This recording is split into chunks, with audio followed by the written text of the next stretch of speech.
Number one is to get anchored. When you're jostled around, when you're moving left and right, getting anchored essentially means getting still, finding your calm, finding your space of peace, finding your quietness to get anchored. And in that space, that's where you realize what is happening and why it's happening and what you get to do about it. It's in that space where you get anchored. You anchor in place. Once you get anchored, that's what I did. I had to remove myself from distractions and noise. They would call recreation and yard. And my celly would run out to yard and I could not wait. I'll shut the door right behind them. And everybody was gone from this very, very noise competing environment. And it was quiet. And I took that quiet time and I soaked it in. Maybe 5 people left in a housing unit of over 100 individuals. It's quiet. And I would use that. I would get anchored in that to ask myself, what's happening and what can I do about it? So I would really encourage you to consider getting anchored when you find yourself in challenges and difficulties in life. And that's what getting anchored first consists of. The second thing I would strongly encourage you to do is find your energy. Because when life hits you with that blow, it can knock the wind out of you. It can also knock the energy out of you. And so we find ourselves paralyzed. What do I do? And you have to find your energy, your reason, because I didn't want to do it no more. I didn't want to go no more. And I told you, yes, I don't want to be a victim. I wanted to be a victor. But why? Why did I want to be a victor? I wanted to be a victor because I found my energy. I knew that I wanted to be there for my daughter. I knew that I wanted to see my family again. I knew that I wanted to turn my negative into a positive, that I wanted something good to come out of this. And that became the root of my energy. And so I always encourage people to find your energy. Yes, COVID will happen. Yes, life will happen. Yes, difficulties and challenges will beset you. And it will knock the wind out of you, and it will suck your energy out like a vacuum. But when you first get anchored, and when you second tap into the ability to find your energy, that is how you will find your ability to lead forward. Not just move forward, but lead forward. And we're going to talk a little bit about that as well. I want to make sure that I push through so that you all can get this before our time expires. Key number 3, after you, number 1, get anchored. Number 2, find your energy. Number 3 is get moving. Get moving, because you can't stay there. I couldn't stay in that cell. I couldn't stay there.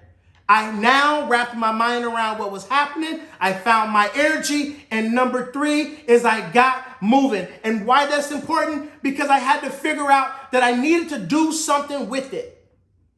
Do something with it. I know what happened. I know why it happened. And now I need to do something with it. You all know why what has happened to you, whether that's personal, whether that's professional. And then you sit there and you figure out why it happened. And then the third thing that we often leave on the table is what to do with it. An unfairness has taken place. An unjust situation has taken place. But what do I do with it? And that's what I had to figure out. And that's what I'm encouraging you to jot down as a note, so you'll have that tool to have the ability to figure it out as well. You'll know when you sit with it. And I'm going to give you some pointers at the end on how to develop your what to do. But key number 4 is access perspective. When you're going through life's worst challenge and difficulty, when you're hit with a blow as such as COVID or a wrongful conviction, we have to access perspective. And I like to say, look left, not right. Because to the right is everything that should happen, everything that you want to happen, everything that everybody else have, everything that you don't have. But to the left is the opposite. Now, we've all heard the story of the man who badly wanted shoes, and he walked around barefoot, and his feet were hurting. He made it to the corner bus stop, and as he sat on the corner bus stop, he looked to the left and saw the man who did not have feet. Now, while it did not give him shoes magically, it gave him perspective, certainly. Now, perspective, again, it doesn't magically appears what it is that you need. Perspective doesn't give you your freedom back suddenly. It doesn't change COVID overnight. It doesn't dissipate in the air. But perspective gives you calm. Perspective gives you focus. And perspective has the ability to chase away, I can't do this, to I can do this. Yes, I can do this.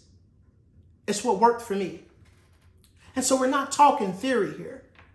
We're talking one of the worst human tragedies that can happen to a human being in their existence of living. It's beyond theory. I had to access perspective.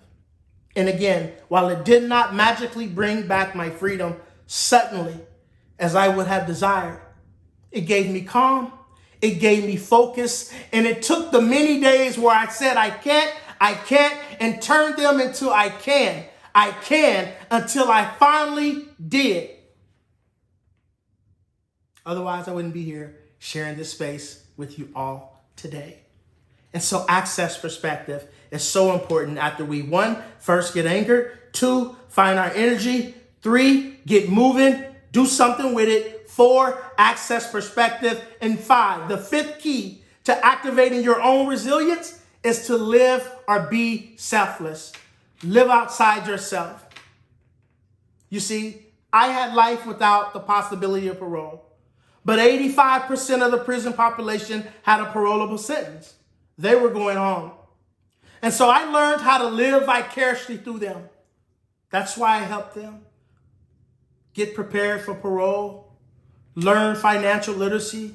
Here, read this book. Here, read this book. Here, read this article. Hey, Ricky, how do I start a case campaign like you have? I see you have a social media presence. I see that I seen you on the news last week. How do I do that?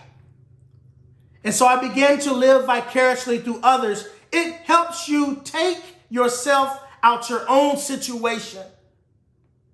The woe is me, the weight of the world is on me, and it may very well be. But when you can find a way to live outside of yourself, which goes back to key 3, get moving, do something with it. It allows you to do something with it or do something about it. And we're going to talk a little bit about that. But those are the 5 keys. You now know. You may have heard my story. And if you haven't, I urge you to either Google my name or go to resilienceMode.com where you can learn more about my story, my work, and what's next for me. But what you also now have learned is how I activated my own resilience and how you too can begin the process of activating yours.